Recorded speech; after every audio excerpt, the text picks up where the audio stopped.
미국의 캘리포니아주에 그 콘도르라는 독수리과에 속하는 새가 있고, 그 작은 새인 벌새, 그러니까 그 비버드라는 그 새가 같이 이렇게 날아다닌다고 해요.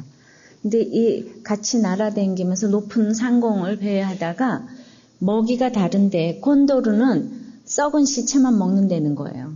썩은 시체만 있으면 갑자기 쏜살같이 달려와가지고는 막 뜯어먹다가 이제 정말 그 썩은 그 시체를 더덕더덕 몸에다가 붙이고 날아가고, 또 배고프면 와서 항상 먹는 게 썩은 시체인데, 이 비벌드라는 벌새는 그 아름다운 꽃이 있으면 그냥 정신을 못 차리고 내려가가지고는 거기서 꿀을 따먹는데, 그 벌새가 꿀을 따먹는 행위가 이 꽃 저 꽃을 찾아다니면서 꿀을 따먹기 때문에 결과적으로는 꽃가루를 이렇게 묻히는 행동을 하게 되어서 얼마나 유익을 주는가 하면은 정말 외로운 사막 가운데 홀로 피어있는 꽃을 찾아가는 행동을 하고, 그 다음에 그 꽃은 시들어가도 또 다른 꽃을 계속 낳고 낳는 그런 역할을 하고, 그래서 사막에 아름다움을 주고 사막에 생명을 주고 지나가는 모든 사람들을 기쁘게 해주는 일을 생명의 일을 한다는 겁니다. 똑같은 새고 똑같이 전투 속에 있는데 하나는 사망의 일을 하고 하나는 생명의 일을 합니다. 우리는 이렇게 치열한 전투 속에 있어요.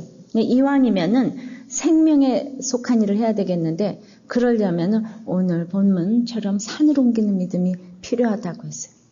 산을 옮기는 믿음은 왜 필요한가? 그 생명에 속한 일을 하기 때문에, 첫째, 우리는 영적 전투에 투입되었다는 거예요.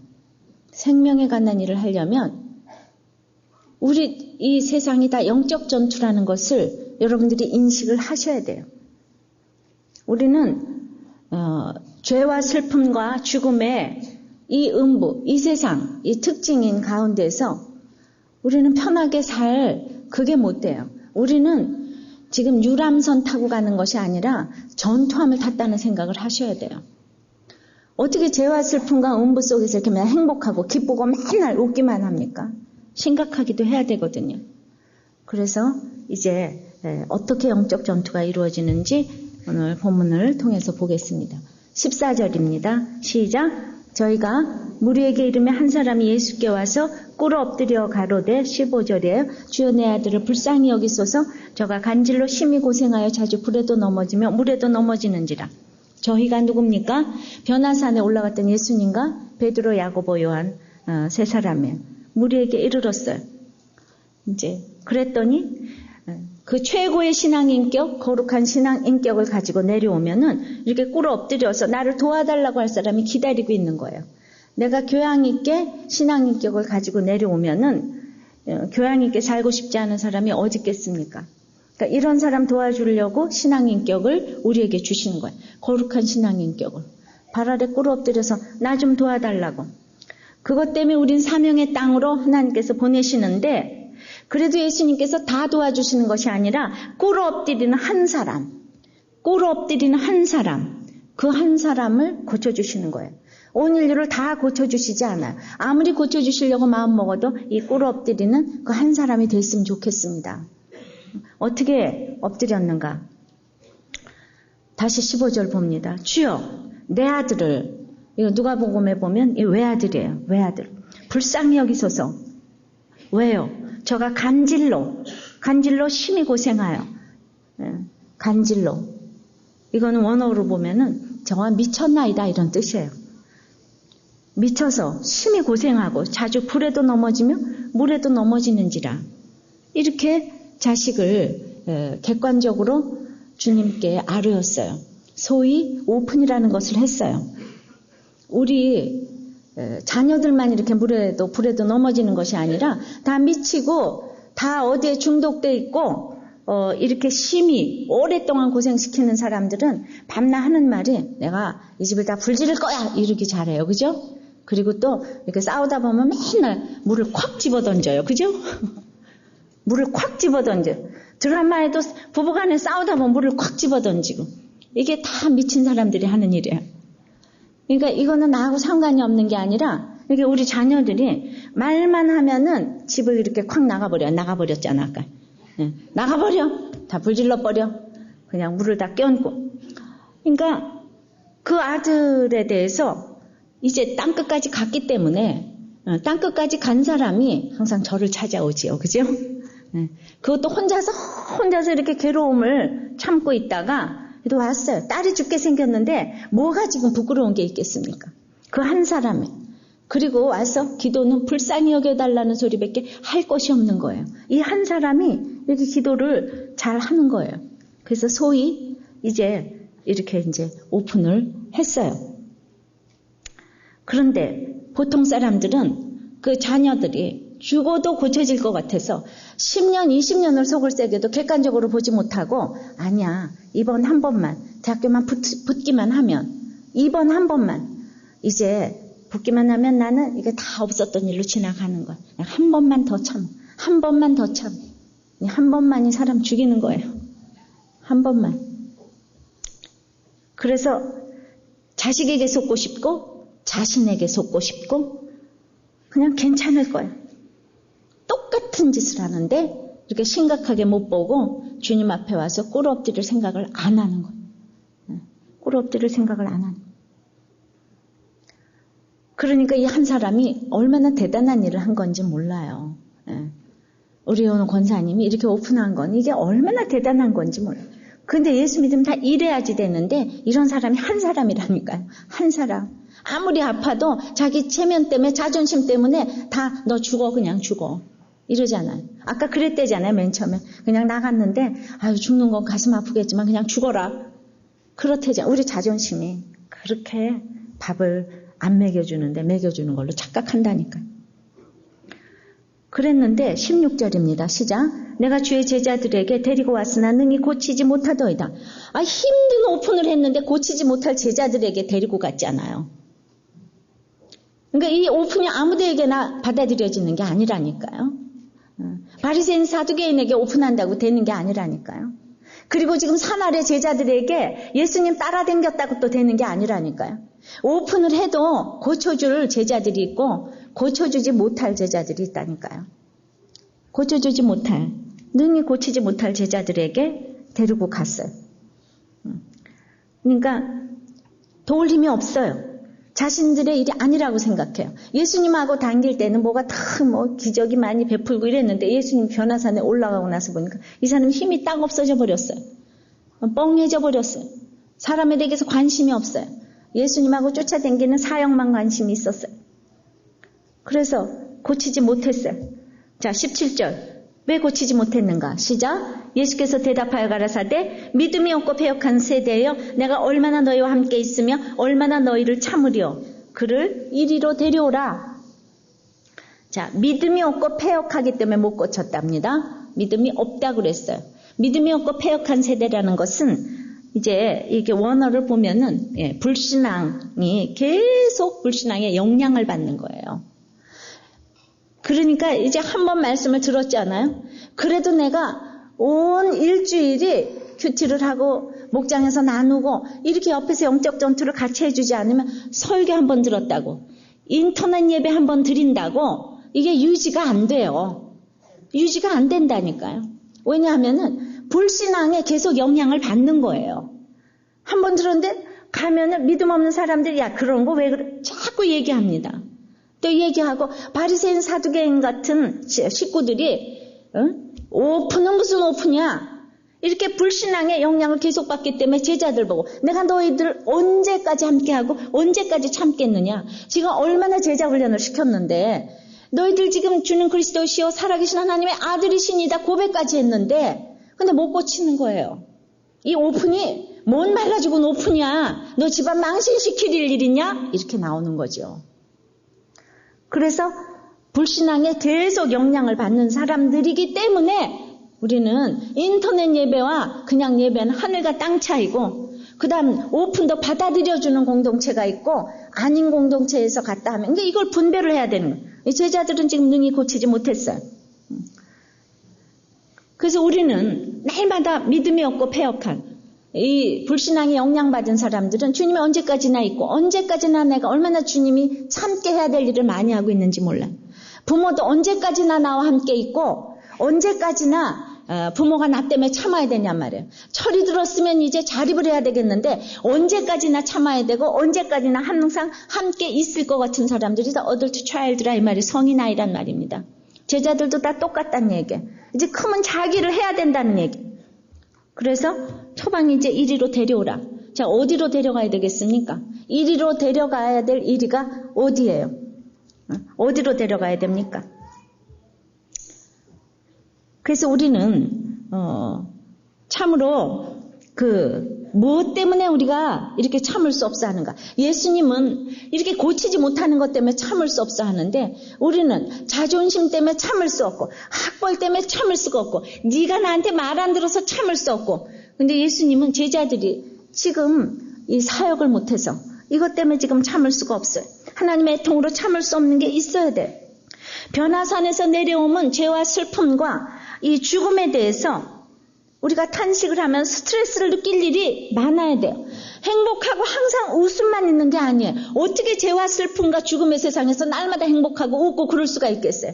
내 남편이 안 믿고 내 자녀가 안 믿고 전부 다 중독이 돼 있고 이러는데 다 집을 나갔고 이러는데 웃을만 있겠습니까? 이렇게 주님처럼 탄식할 일이 저는 있어야 된다고 생각을 해요. 어디로 데려가야 되겠어요? 능력 있어 보이는 제자들에게 데려가야 되는 게 아니고 지금 고쳐줄 예수님에게 데려가야 되잖아요. 이 오픈을 알아들을 제자들에게 데려가야 되잖아요. 알아들을 그런 예수님. 자, 그러니까 데려갔더니 예수님이 이렇게 합니다. 시작 18절. 이에 예수께서 꾸짖으시니 귀신이 나가고 아이가 그때부터 나으니라. 귀신은 꾸짖음의 대상이 아니고 무서운 대상이 아니고 꾸짖음의 대상이. 귀신은 무서워하면 안 돼요. 꾸짖어야지 돼.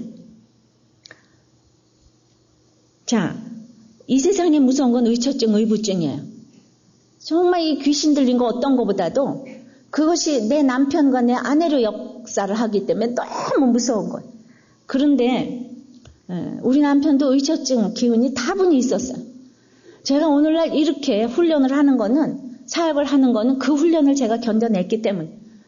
근데 정말 제가 상담을 들으면서 보면 얼마나 무서운 건지 몰라요. 다분히 그런 기질이 우리 가운데 있는 그 사랑이라는 이름으로 그런 거 하는데 정말 일주일 동안 못 나가게 하는 거예요. 뭐 1시간을 못 나가게 하는 전화를 수도 없이 하는 거예요. 그런데 내가 양육을 못 받으면 너무 무서운 거예요. 그 무서워하는 게 표정이 딱 보이는 거예요. 근데 그거를 속으로 꾸짖어야 되는데 그 사람을 불쌍히 여기고 긍휼히 여기면서 그 속에 그 영혼을 꾸짖어야 되는데 무서워하는 거를 상대방이 보기 때문에 그래서 우리는 아무리 의처증, 의부증도 내가 달라지면은 집안이 달라진다는 거예요. 죽을 때까지 안 돌아온다고 할지라도 하나님은 역사하신다는 거를 믿으시기 바라요. 그래서 그거는 의처증, 의부증은 그러니까 이혼해야 된다. 그거는 또 아니라는 얘기예요. 귀신이 예수님을 보게 되면은 이렇게 나가게 돼 있어요. 예수님 보는 게 뭐예요? 자기 부인이라고 그랬어요. 자기 부인은 예수님 시인이라고 그랬어요. 이게 얼마나 아버지가 하기 힘든 얘기를 했습니까? 자기 아들이 간질이라고 미쳤다고 심히 고생을 한다고 이 얘기를 지금 했어요. 이게 얼마나 자기 부인이에요. 예수님 시인이에요. 그러니까 이게 오픈인 거예요. 예수님한테 내어놓으면은 그 속에 있는 예수님이 귀신이 예수님 보고 거꾸로 지는 거예요. 그래서 어떤 의처증, 의부증도 내가 그런 마음을 가지고 있으면은 거꾸로 지게 돼 있다니까요. 그리고 죽으면 죽으리라 하는 거죠, 뭐 그렇게 살고 싶어요. 그냥 정말 걔도 무서워하면은 와서 확 물어요. 걔를 눈을 딱 쳐다보라 그랬죠? 걔가 도망간다고. 그러니까 교회 한번 데리고 오는 것이 얼마나 결정적인지 몰라요. 귀신은 항상 간절할 수밖에 없는 외아들, 외딸 여기에 들어간다고요. 그러니까 내 아들 너무 귀하고 내 딸 너무 귀하면은 그게 들어가는 거예요. 권사님이 딸을 너무너무 귀하게 여겨가지고 지금 시간이 좀 오래 걸린 거예요. 그냥 내 딸. 보기에도 예쁜 내 딸. 보기에도 아까운 내 딸. 그러니까 이렇게 이런 환경에 들어가는 거예요. 여러분들은 꾸짖어야 돼. 꾸짖는 것이 기도로도 우리가 꾸짖어야 되겠지만은 그 상태를 잘 알아보고 사랑으로 꾸짖어야 되고 긍휼함으로 불쌍히 여김으로 그렇게 꾸짖어야 될 줄을 믿습니다. 그때부터 나왔어요. 그러니까 이제 19절에 이제 제자들이 그럼 왜 우리는 못 쫓아내냐고 물었어요. 19절입니다. 이때의 제자들이 종종 예수께 나와 가로되 우리는 어찌하여 쫓아내지 못하나이까? 이런 거를요, 바리새인 사두개인들은요, 물어도 안 봐요. 제자들은 자기네들이 왜 못 쫓아내는지도 몰라요. 맨날 예수님 쫓아다니면서 그래도 예수님한테 물었다는 거, 이게 점수 줄 일이라는 겁니다. 예수님을 죽일 때도 12제자 중에 유다는 너희 중에 한 사람이 나를 팔리라. 그러니까 모두 11제자는 그냥 너무 겁이 나가지고 다들 내니까 이렇게 물었어요. 근데 유다만 촥 예수님하고 입맞춤을 하고 탁 떡반죽그릇에 손을 넣었어요. 이렇게 무슨 말을 하면 다 나예요? 이렇게 좀 물어봐야 되잖아요. 그죠? 아유, 다 목사님은 내 얘기만 안 해. 이래야 되잖아요. 그런 사람은 소망이 있어요. 바리새인 사두개인들은 탁 떠나가 버리잖아요. 그러니까 우리는 왜 못 쫓아냈어요? 자기네들이 욕심이 있는 걸 자기네들이 몰라요. 지금 뭐 세 제자 데리고 변화산에 올라가서 이 제자들은 시기 질투에 다 미쳤어요 지금. 쫓아낼 수가 없는 거. 그 얘기를 이제 주님께서 계속 해주십니다. 그러니까 우리는 다른 사람 귀신 쫓아내는데 우리는 왜 못 쫓아요? 왜 내 남편은 안 되는 거예요? 왜 나의 자녀는 안 되는 거예요? 저 권사님 애는 저렇게 돌아왔는데 왜 안 되는 거예요? 왜 난 용서 못해요? 왜 난 사랑하지 못해요? 똑같은 거예요. 예수님이 안 당해보셔서 그렇지 이렇게 힘든 경우는 처음이라니까요. 그렇게 지금 얘기를 하는 거예요. 왜 쫓아내지 못해요? 그러니까 20절에 대답하십니다. 시작. 가라사대 너희 믿음이 적은 영혼이라. 없다 그러진 않았어요. 제자들 보고 적은 영혼이라. 계속 읽습니다. 진실로 너희에게 이르노니 너희가 만일 믿음이 한 겨자씨만큼만 있으면 이 산을 명하여 여기서 저기로 옮기라 하여도 옮길 것이요 또 너희가 못할 것이 없으리라. 자, 그래서 이제 우리가 그 믿음이 있어야 되겠는데 그럼 어떤 믿음이 있어야 되겠는가? 두 번째는 그래서 이제 산을 옮기는 믿음은 어떤 믿음인가? 오늘 산을 옮기는 믿음이 있어야 된대요. 우리가 정말 이 산을 옮기는 믿음이 있어야 되는데 그 산을 옮기는 믿음은 어떤 믿음인가? 어떤 믿음인가? 근데 오늘 본문을 보니까 그 믿음은 한 겨자씨만큼한 믿음이래요. 큰 믿음이 아니고 한 겨자씨만큼의 믿음이 없어서 못 고친대. 99% 성품이고 1%가 믿음인데 그 1%의 믿음이 없다는 거예요. 내가 여러 사람을 위해서 기도한다고 하지만은 내 남편이 바람피고 내 자녀가 가출했는데 그 때문에 안타까워하고 속상해하고 미워하는 그 모든 그 감정의 1%만 다른 사람들을 위해서 기도하면요. 다른 사람 너무 좋은 일을 한다. 우리는요. 그 1%를 남들한테 못 써요. 내 자녀 때문에 속상하고 내 식구 때문에 속상하는 그 속상, 사랑까지 말고 속상한 거. 하루 종일 밤잠을 안 자고 괴로워하고 미워하는 거기 1%만 다른 사람들을 위해서 쓰고자 하면은요. 정말 많은 사람들 살릴 것. 내가 그 1%의 믿음이 없어서 그 겨자씨의 믿음이 없어서 내가 힘들고 다른 사람들 얼마나 힘들게 하는지 몰라요. 예. 지금 오늘 가족 찬양했어요. 정말 이렇게 그 믿음이 정말 얼마나 이 들어가기 어려우면은 이 가족 찬양하는데 찬양을 안 부르고 있겠어요. 이게 마음대로 되는 게 아니에요. 돈을 주고 뭐 100만 원은 준다 그러지 않았겠어요? 그게 안 되는 거예요. 1% 그 겨자씨만한 믿음은 내 힘으로는 들어가는 게 아니에요. 그냥 오직 저 민우에게 믿음이 들어가려면은 저 부부가 잘 사는 수밖에 없다니까요. 예. 그 아버지가 여기 가더니 좀 달라졌네. 뭐 이런 얘기. 이걸 계속 들어야 되는 거야. 엄마도 약간 달라졌어. 이 얘기까지 들어야 돼. 자, 겨자씨와 산은 비교의 대상이 아니에요. 대소를 말하는 게 클 때자 작을 소자를 얘기하는 것이 아니고 겨자씨는 너무 작아요. 그 벌새, 비벌드가 꽃가루를 옮겨주는데 그 겨자씨만한 겨자씨보다 또 더 작은 꽃가루가 생명을 살리고 있잖아요. 겨자씨는 작아도 너무 형편이 없어도 죽어지만 거기 생명이 있는 거예요. 그러니까 겨자씨만한 믿음이라는 거는 거기 생명력이 있기 때문이에요. 그러니까 우리가 고팅된 겨자씨가 아니고 죽을, 땅에 떨어져서 썩어서 죽을 이 겨자씨 같은 믿음, 이것이 없어서 고치지를 못하는 거예요. 이 죽어지는 겨자씨가 산을 옮기는 거예요. 살아있는 믿음을 말하는 거예요. 나는 나으려고 지금 힘든 오픈을 해서 데려왔는데 제자들과 예수님의 차이는 이 겨자씨와 이 정말 산의 차이인 거예요. 이 겨자씨만한 믿음이 없어서 제자들이 못 고치는 거예요. 얼굴은 멀쩡한데 못 고치는 거예요. 그랬는데 죽어지는 그 겨자씨의 그 믿음이 이제 22절, 23절에 이제 나오는데 그 전에 이제 우리가 21절을 읽겠어요. 근데 21절이 있어요, 없어요? 없음 이렇게 써 있잖아요. 근데 이 킹 제임스 버전에는 이런 유는 기도와 금식 외에는 나가지 아니하느니라 그게 돼 있어요. 근데 이거는 소수의 사본에 의해서 이게 지지되고 있는데 마가복음에는 기도 외에는 이런 유가 전혀 나갈 수 없느니라. 그건 이방인 대상으로 썼기 때문에 믿지 않는 사람들 대상으로 썼기 때문에 기도하라 그랬어요. 근데 이건 유대인 대상, 믿는 사람들 대상으로 썼기 때문에 이 구절을 뺐어요. 제가 왜 뺐을까?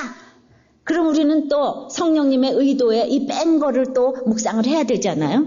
다른 데 있다고 해석을 해야 될 때도 있지만 왜 뺐을까?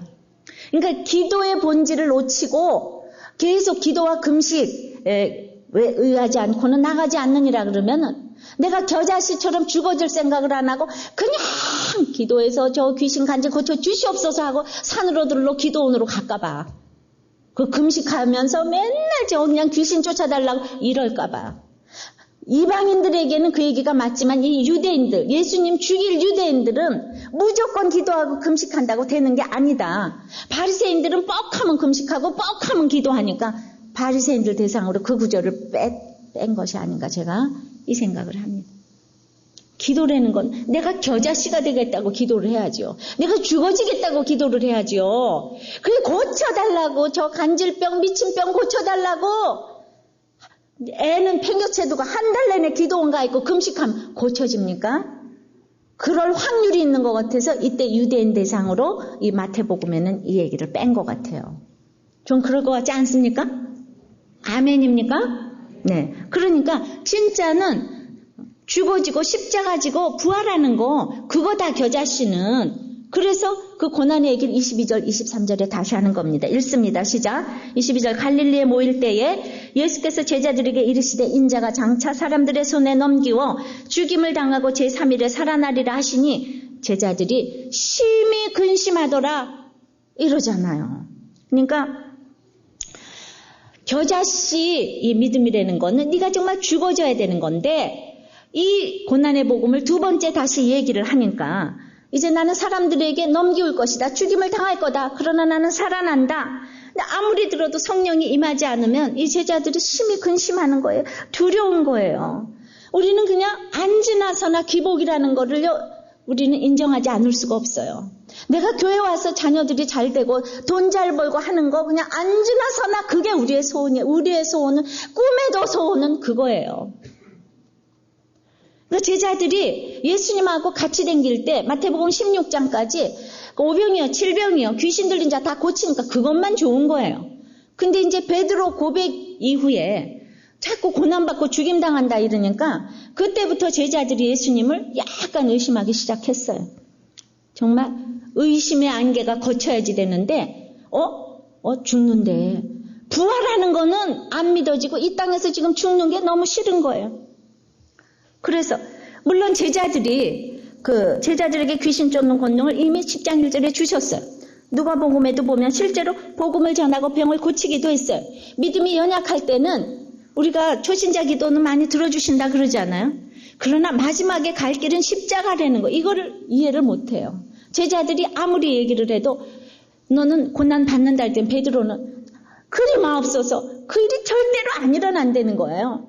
변화산에 올라갔더니 여기서 제발 살제잖아요. 그러니까 올라간 그들이나 밑에 있는 제자들이나 지금 똑같은 거예요. 그냥 고난받고 살아나리라니까 심히 근심하잖아요. 지금 제자들이 심히 근심하잖아요. 예수님 의심하는 거예요. 근데 무슨 능력을 행하겠어요? 이 의심에 틈이 있기 때문에 능력을 행할 수가 없는 거예요. 이런 십자가가 무섭다면 여러분들은 절대로 병을 고칠 수가 없어요. 병 고쳐주는 게 주님의 목적이 아니에요. 지금 구원 사역을 위해서 병도 고쳐주는 거예요. 결과적으로 인류를 구원하시기 위해서 주님이 십자가에 달려 돌아가시는 건데, 내가 십자가가 무섭다면 이 음부의 세력을 딱 세 개로 딱 집으면은 죄와 슬픔과 죽음이에요. 이 땅에 죄와 슬픔과 죽음의 문제를 누구도 해결할 수가 없다니까요. 그런데 내가 십자가가 무서우면은 이 병이 낫는 게 문제가 아니고 애가 학교 들어가는 게 문제가 아니라 죄와 슬픔과 죽음의 문제를 해결할 수가 없는 거예요. 십자가가 여러분들이 기쁘게 다가와야 되는 거예요. 근데 권사님이 딸이 저렇게 속색에서 십자가에 달렸기 때문에 이제 이런 얘기하는 게 아무것도 창피해지질 않았어요. 이 십자가를 이렇게 경험을 하는 거예요. 자꾸 물어요. 그래 오픈을 해도 시원치가 않고 치유가 안 되는 거예요. 학벌하고 소용이 없어요. 그러니까 우리들 교회에 학벌이 없고 이런 분들이 그렇게 능력 있게 치유를 행하시고 그 얘기를 들으면 모두 살아나는 이유가 이게 우리들 교회 십자가 얘기, 이 큐티 얘기가 전혀 의심 없이 받아들여지기 때문에 매 분석하지 않아요. 전혀 틈이 없는 거예요. 목사인 제가 말하는 것도 전혀 지금 틈이 없어요. 물론 저도 이제 오류가 있겠지만 제가 말하는 건 이 십자가 얘기잖아요. 십자가와 부활. 그거에 대해서 전혀 의심의 틈이 없을 때에 정말 능력 있게 사역을 행하시는 걸 봅니다. 정말 그거는 학벌하고는 상관이 없는 거예요. 우리는 정말 이 믿음이 우리에게 있다면 우리는 승리할 수 있어요. 고통받는 사람들의 눈에서 그 눈물을 닦아줄 수가 있는 거예요. 그래서 이렇게 요한일서 3장 16절에 그가 우리를 위해 목숨을 버리셨으니 우리가 이로써 사랑을 알고 우리도 형제들을 위하여 목숨을 버리는 것이 마땅하니라. 목숨 버리는 게 너무 싫은 거예요. 예수님이 우리를 위해서 목숨을 버리셨는데 우린 그게 싫은 거예요. 십자가가 싫은 거예요.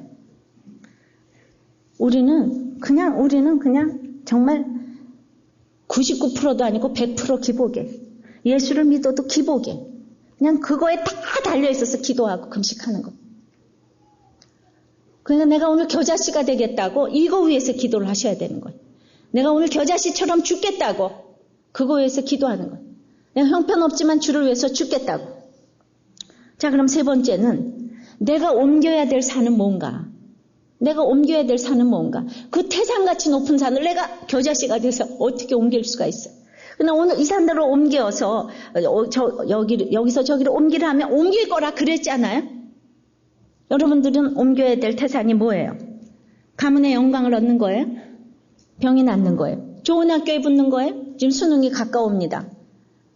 정말 제가 입학시험을 재수3수에서 한 5년을 입학시험을 치르다 보니까 막 난 입학시험이 다가오면 나도 막 가을 여자가 돼가지고 저는 애들이 붙어서 뭐 그거보다는 아니 왜 붙어가지고 나 빨리 사육 좀 하게.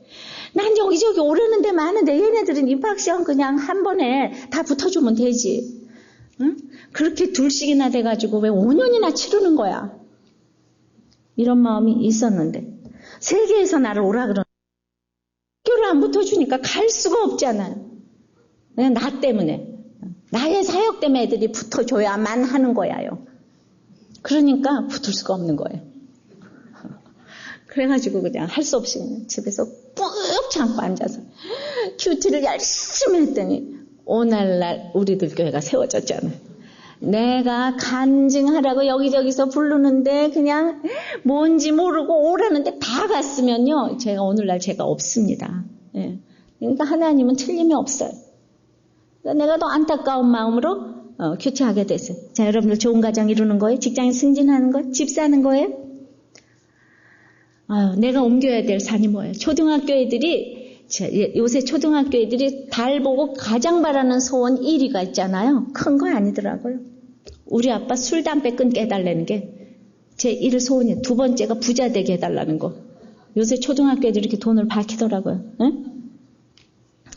그러니까 우리는 이런 각종 원함과 병과 귀신과 온갖 악으로 인해서 고통당하고 있는 사람들을 섬기는 것이 우리는 제자들로서 옮겨야 될 산인 거예요. 이런 사람들을 내가 섬겨야 되는 거예요. 그런데 그것은요, 그렇게 옮겨야 될 산은요, 구체적으로 성전세부터 내는 거예요. 그 옮겨야 될 산 어마어마한 거, 기도와 금식으로 옮기는 게 아니라 성전세부터 내는 거예요. 자, 24절부터 26절까지 읽습니다. 시작. 가브나움에 이르니 반세계를 받는 자들이 베드로에게 나와 가로되 너의 선생이 반세계를 내지 아니하느냐? 가로되 내신다고 집에 들어가니 예수께서 먼저 가라사대 시몬아 내 생각은 어떠하뇨? 세상 임금들이 네게 관세와 정세를 받느냐? 자기의 아들에게냐 타인에게냐? 베드로가 가로되 타인에게니이다. 예수께서 가라사대 그리하면 아들들은 세를 면하리라. 지금 아까 세 번째 내가 옮겨야 될 산이 뭔가 그랬어요. 우린 첫 번째 영적 전투자, 두 번째는 정말 산을 옮기는 믿음 어떤 믿음인가, 세 번째는 지금 내가 옮겨야 될 산은 도대체 뭔가. 구체적으로 성전세부터 내는 거예요. 지금 뭐라 그랬어요? 너희 선생이 성전세 반세계를 내냐? 그랬더니 베드로가 내신다. 왜? 그러니까 베드로 보고 너는 말이야 내가 왜 성전세를 내야 된다고 생각하냐? 주님이 양육하는 거예요. 너는 나를 살아계신 주는 그리스도였어요. 살아계신 하나님의 아들이라고 고백했잖냐. 근데 주인이 아들에게 집세 받는 거 봤냐? 너는 타인이니까 통치를 받는 백성이니까 내야 되지만 난 아들이니까 낼 필요가 없어. 양육하셨어요. 근데 너는 아들이라고 고백을 했지만 하나도 알지 못하고 지금 고백을 한 거지. 그러니까 내가 하나님의 아들이라는 것을 알지 못하고 온전히 알지 못하고 고백을 한 거다. 그러면서 베드로야 너는 그 반세계를 내야 되지만 난 그러지 않아도 돼. 그러나 안 내도 되지만은 내가 낸다고. 27절 시작. 그러나 우리가 저희로 오해케 하지 않기 위해 네가 바다에 가서 낚시를 던져 먼저 오르는 고기를 가져 입을 열면 돈 1세겔을 얻을 것이니 가져다가 나와 너를 위하여 주라 하시니라. 안 내도 되지만은 오해케 하지 않기 위하여서. 이게 스캔들이에요. 스캔들. 원어가 스캔들. 그러니까 우리가 스캔들이 여기서 나오는 거. 구설수인 것. 구설수에 그러니까 걸림돌이 되지 않도록. 왜냐하면 내가 베드로, 야고보, 요한 너희들에게 몇 명에게 영광을 보여줬지만 이 세상 사람들은 내가 아직 죽고 살아나는 모습을 못 봤기 때문에 지금은 내가 그들에게 복종하려야 한다. 내가 섬기는 모습을 보이려고 한다. 그러니까 오늘 저 민우가 아직 예수가 그리스도가 안 들어갔는데 하나님이 계시하지 않았는데 너는 왜 이거 찬양을 안 하냐 이렇게 얘기를 할 수가 없다는 거예요. 제 마음인 거예요. 아주 오늘 나와서 아내를 잘했어요. 멋있어요. 자기 믿음대로 하는 거예요. 내가 억지로 내가 빼로가 될 수가 있겠어요? 그러니까 이 아들을 위하여서 이 세상에 예수 믿지 않는 사람들을 위해서 예수님은 복종하겠다는 거예요. 그가 지금 부활도 모르고 십자가도 모르는데 내가 지금 성전세 안 내면 어떡하냐. 나는 이 땅에 어떤 육신을 가지고 성육신에서 이 땅에 왔는데 화육이 됐다면은 이제 나는 복종하겠다. 세상의 법에 복종하겠다. 남편의 법에 복종을 하는 거예요. 그런데 무조건 우리가 다 복종을 하는 것이 아니고 이제 거기서 구원 때문에 이제 그 분별을 해가면서 이제 복종을 해야지 되는 건데 그러나 네가 정말 그 의무를 다하기 위해서 성전세를 내기로 한다면은 변화산의 영광에서도 내가 너와 함께 했는데 이제 이 고통 속에서 성전세 네가 돈이 없니? 성전세기를 내기로 한다면은 이 사명의 땅에서도 내가 너와 함께 하겠다. 그래서 물고기를 처음 만나는 물고기를 열어라. 거기 열었더니 1세겔이 있는 거예요. 반세겔, 예수님 반세겔 합치면 1세겔.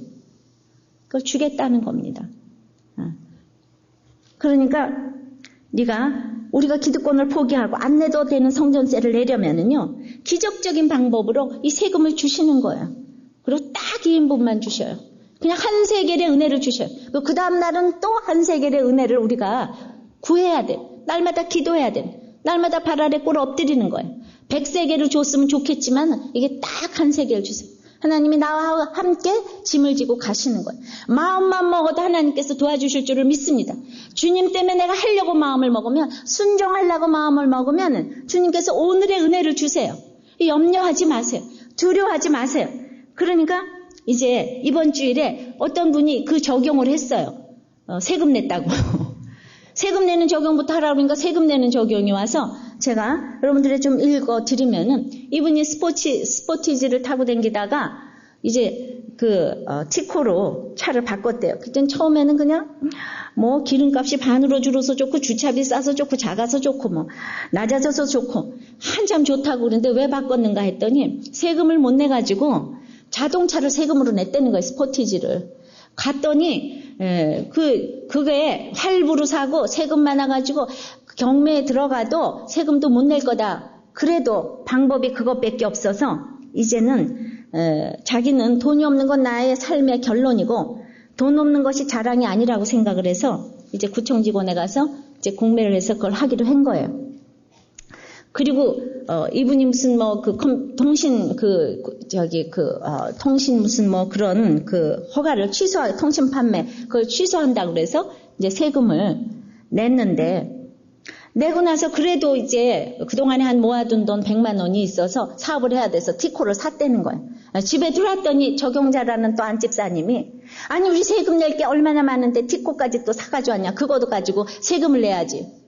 시큰 적용하고 왔더니 잘했다는 소리는 하지 아니하고 자기가 그냥 아예 불을 질러. 응? 목구멍까지 올라왔다는 거예요. 그래가지고 그 100만 원 가지고 세금을 내려고 마음만 먹으면 하나님께서 다 역사해 주신다. 우린 먼저 세금을 내야 된다. 이랬다는 거예요. 그러고 나서 그 다음날 아침에 그러니까 그저께죠. 또 아침에 큐티책을 펴들면서 부인이 하는 말이 맞다니까. 그래. 우리는 세금 내는 적용을 했어. 또 이러면서 염장을 질러드리는 거예요. 그러면서 화가 났지만 적용이라는 거는 누구나 할 수 있는 게 아니구나. 생활이 어렵다고 세금에 대해서 너무 무뎌져 있는 거 사실인데 차량이 공매가 되고 그래도 남는 돈이 있다면 세금을 내겠다. 이렇게 이제 적용을 올리셨어요. 그래요. 이렇게 사소한 거예요. 근데 여기 몇 년이 돼도 이렇게 세금 낼 적용을 몇 년 만에 지금 처음 하셨다니까요. 하루아침에 안 된다니까. 이 사소한 거부터 우리가 산으로 옮긴다니까요. 그러고 나서 이제 또 자기 죄를 봤어요. 이 티코를 타면서 이제 자기는 첫날은 너무 기름값이 좋고 어쩌고저쩌고 좋아서 했다고 그랬잖아요. 근데 자기 속을 보니까 그날 이제 로마서 14장 큐티인데 어찌하여 내 형제를 업신여기느뇨. 우리가 다 하나님의 심판대 앞에 서리라. 자기 운전을 하면서 뭐 그렇게 운전 버릇이 나쁘다는 거예요. 응? 끼어드는 거 못 참고 누가 저보다 안 바쁜 사람 있어? 응? 야, 뭐 어쩌고저쩌고. 여자들이 말이야 집에서 밥이나 할 것이지 왜 차는 타고 나와가지고. 우리 남편도 옛날에 그랬어요. 네. 그랬는데 또 그냥 뭐 거기다가 누가 끼어드는데 끼어드는 차가 또 티코면 더 참을 수가 없어가지고. 응? 티코 말이야 장난감 차 타고 댕기면서 저것도 차냐? 그러면서 꼬물차 몰고 댕기면서도 티코를 그렇게 업신여겼는데 그 티코 당사자가 됐다는 거예요. 그러면서도 또 막 변명을 하면서 작아서 좋고 기름 뭐 그렇게 했는데 내 마음속은 그게 아니었다는 거예요. 그래가지고 변명을 하고 뭐 환경에 맞고 뭐 어쩌고 근데 사실 없어서 근데 내가 업신여겼기 때문에 업신여김의 대상이 됐다는 겁니다. 그래서 어째 내 형제를 업신여기뇨 했는데 업신여김으로 업신여김 당하게 하심에 감사를 드리고 이 업신여김을 당해서 회개하게 하심을 너무나 감사드린다고. 그러니까 이렇게 내 죄를 조금씩 봐가는 거예요. 제가 사소한 거라고 그랬어요. 자, 남편의 여자에게서 문자가 왔답니다. 사이홈피를 들어가 보라고 그래서 이게 뭔가, 이게 남편이 바람을 폈는가 봐요. 안 들었는가 봐요. 근데 그동안에 이제 우리들 께 와서 준비가 많이 됐어요. 그러니까 두 딸하고 그 사이홈피를 이렇게 다 같이 이렇게 나누기 위해서 뭔가로 들어가 봤더니 거기 한 달 된 아이 사진이 딱 올라와 있는 거, 아들 사진이. 너무너무 기가 막히지만은 역시 우리들 교회 적용이 있었기 때문에 야 이제 때가 이르러 선물을 주시는구나. 그러면서 그러고 이제 했지만 가슴이 요동했고 터져가 나가는 것 같고 작은 아이 방에서 오열 소리가 들렸지만은 그러나 이제 이렇게 얘기를 했대요. 지금 가장 힘든 사람이 누구겠냐? 지금 가장 힘든 사람이 누구겠냐? 그 예수 없는 아빠라고 이렇게 생각을 할 수 있어야 된다니까요. 그래서 불쌍히 여기 그래도 우리가 기도해야지 된다고. 너희가 엄마와 협력할 선을 이룰 수 있다고. 엄마는 하나님만 바라볼 거라고. 너희가 같은 곳만 바라보아주면 된다고. 그리고 변함없이 아빠를 사랑하고 동생을 불쌍히 여겨야 하고 그리고 아빠에게 우리가 한결같은 모습을 요동하지 않고 보여야 된다고. 정말 예수가 없으니 이렇게 어리석은 일을 벌이고도 정말 그 아빠를 이러니 얼마나 긍휼히 여겨야 되냐. 주님 감사하다고. 내가 내려가야 될 곳을 알려주시니 감사하다고. 내려가 주님이 기뻐하시는 바랄 수 없는 것도 바라라는 주님이 보여주시는 이 사건의 비유 가운데 저에게 주신 은혜대로 오늘 나의 산제사가 주님의 일을 이루는데 쓰이기를 바란다고. 주님은 저를 이렇게 준비시키셨다고. 그날 남편의 그거를 보고 이렇게 글을 올렸다니까요.